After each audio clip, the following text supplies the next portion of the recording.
Bonsoir et bienvenue au Wrestling Dog Show, post-show de Raw.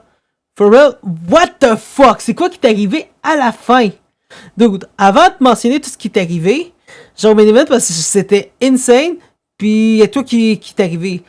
Juste, genre vraiment, juste un headlight pour le podcast, vraiment, parce qu'on va parler de ça en général.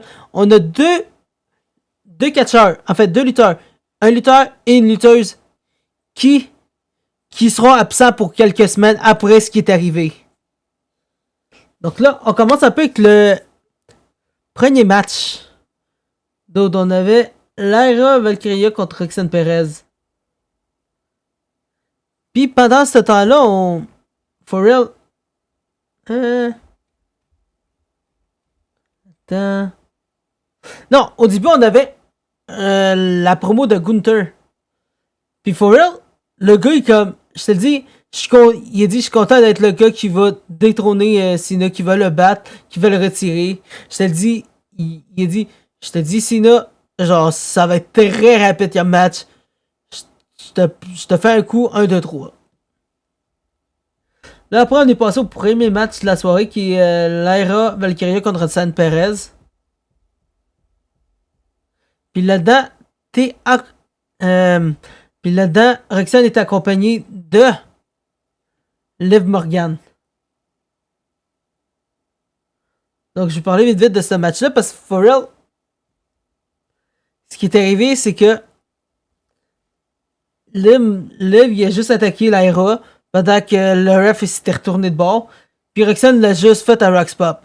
Donc, ça a pris 2 secondes, boum, 1, 2, 3. Mais un peu avant ça j'ai oublié de mentionner, on avait une promo de Stephanie Vaquer qui allait dire contre qui elle allait s'affronter. Puis Nikki Bella est venue. Là, j'étais comme, décalisse de là, on n'a pas besoin de voir ta face. Tellement que tu sais pas te battre. Puis, pendant la promo de Nikki Bella, elle se fait attaquer par Raquel Rodriguez. Puis là, toute la Judgment Day était comme, pourquoi tu l'as attaqué? Puis Roxanne était comme, Raquel était comme, parce que je veux son titre. Là, personne me dit que je peux pas aller pour son titre. Et anyway, je vais aller voir Adam Pearce. Donc, c'est ça qu'elle a fait pendant que Roxanne et Liv s'en allaient dans l'arène. Après, on a eu le match tag team de AJ Styles et Dragon Lee, ou comme je le dirais bien, AJ Lee contre les War Raiders. Puis, oh my fuck, que c'était bon. Étrangement, c'était excellent. For real, c'était quelque chose. Toutes les... Genre, je m'entendais pas à quelque chose d'aussi good. Mais à part de ça, je peux juste... Il y a pas grand chose qui t'est arrivé. Il y a juste... New Day qui était en commentaire, puis ils ont pas attaqué. Ça a fini que la team Edgely a gagné. Puis New Day ont backup. Mais enfin, puis pendant que les Warriors voulaient ils ont backup. En fait, non. Je me suis trompé tellement de scénario. Les Warriors sont partis. De New Day sont rentrés pour intervenir. Et puis, ce qui est arrivé juste après, on a les Usos qui sont venus. Puis, on a la nouvelle du siècle. Dude, Jey Uso n'est plus en solo. Il fait plus de run solo. Merci! Merci! Dude! Puis là, en plus, c'est Jimmy qui rendait les promos au mic. Merci encore. Parce que là, c'est beaucoup moins cringe. Donc, officiellement, les Usos sont dans la run pour le titre tag team. Puis je pense qu'ils vont l'avoir pour Royal Rumble. Mais là, on continue un peu. On était supposé aussi avoir un match Finn Balor contre Rey Mysterio. Puis ce qui est arrivé, c'est que au moment que Rey Mysterio est rentré dans le ring, il s'est fait attaquer par Logan Paul. Puis 2 secondes après, il s'est fait attaquer après par le gars masqué out of nowhere. Puis il est parti. Dude, on a vu pour la 2e fois le gars masqué. Puis for real, ça l'a volé ça avait la peine parce que là, je suis comme de plus en plus sûr que c'est Austin Theory, puis ça se voit.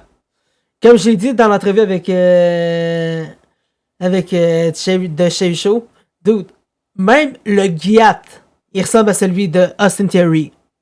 Genre, je te niaise pas. Là, ça va au prochain segment là-dedans. Qui était la préparation pour le match de Logan Paul contre LA Knight. Parce que LA Knight avait en plus intervenu pour aider Ray. Donc là, on avait LA Knight contre Logan Paul. Puis tout s'est bien allé là-dessus dans le main event. Puis ce qui est arrivé, out of nowhere, la Visus est arrivé pour intervenir. Puis là, ils ont pas pu faire de quoi contre LA Knight. Puis out of nowhere, à partir de l'audience, t'as le gars masqué qui est arrivé, puis il a fait un stump. Il l'a mis hors commission, puis le gars a gagné. Vraiment, c'est con. Mais for real, après, ce qui est arrivé, c'est que LA Knight, il a back off pour sortir, puis il était comme fuck it, je veux me défendre. Fuck that. Il mérite pas de gagner de même. Pendant ce temps-là, t'as Bronson et Logan qui arrivent pour attaquer LA Knight. Puis ça l'a fini avec deux tsunamis. Un par terre, puis l'autre par-dessus un char. Puis for real, je pense que le char il est rendu avec un petit gros dent. Tellement que c'est affreux. À part de ça, vraiment, j'ai pas grand-chose à dire. Il y a juste un petit trailer qu'on a vu en plein milieu du show, qui était la séance de training de Maxime Dupri. Puis vraiment, en la regardant se battre de plus en plus, on dirait vraiment que ça va pour un heel turn. Genre un peu à la Peak Angle, je veux dire, my bad. Puis for us, ça va être insane. Mais sinon, à part de ça, j'ai pas grand chose à dire. Vraiment qu'il y a tellement pas eu de bonne confrontation dessus. Mais for real, c'était un excellent show overall. Puis là, ça donne plus d'idées sur qui est le lutteur masqué. Juste une dernière chose à dire avant que je parte. Dude, j'ai une théorie pour le lutteur masqué. Puis ça fait un peu avec Logan Paul. Je crois qu'en fin de compte, t'auras Logan Paul qui va se retourner contre la Vision. Puis il veut l'attaquer avec tout ce qu'on lui a donné. Donc là, ils vont se faire fuck par le gars masqué. Que je présume que c'est Austin Theory. Puis ça va faire une grosse tension entre les Browns puis Logan puis Austin. Mais, je te dis, ça c'est juste une théorie. Puis ça se peut que ça arrive, ça se peut que ça n'arrive pas. Prenez ça avec un petit grain de sel. Mais anyway, sur ça, vraiment, n'hésitez pas à suivre les réseaux sociaux en dessous ici. X, Insta, YouTube, TikTok, Twitch avec les jeux que vous voyez en dessous de moi, GG The Killer. On va aussi éventuellement ajouter un Reddit. Vous pouvez aussi rejoindre le Discord dans la description de la vidéo. Vous pouvez aussi utiliser OF, PH, Xvideo, tout ce qui est réseaux sociaux avec The Wrestling Dog Show. C'est nous. Abonnez-vous. Vous rentrez en contact avec nous puis vous pouvez nous donner des suggestions. Sur ça, je vous dis, passez une excellente soirée. On se repogne demain pour le match des Canadiens et NXT. À plus.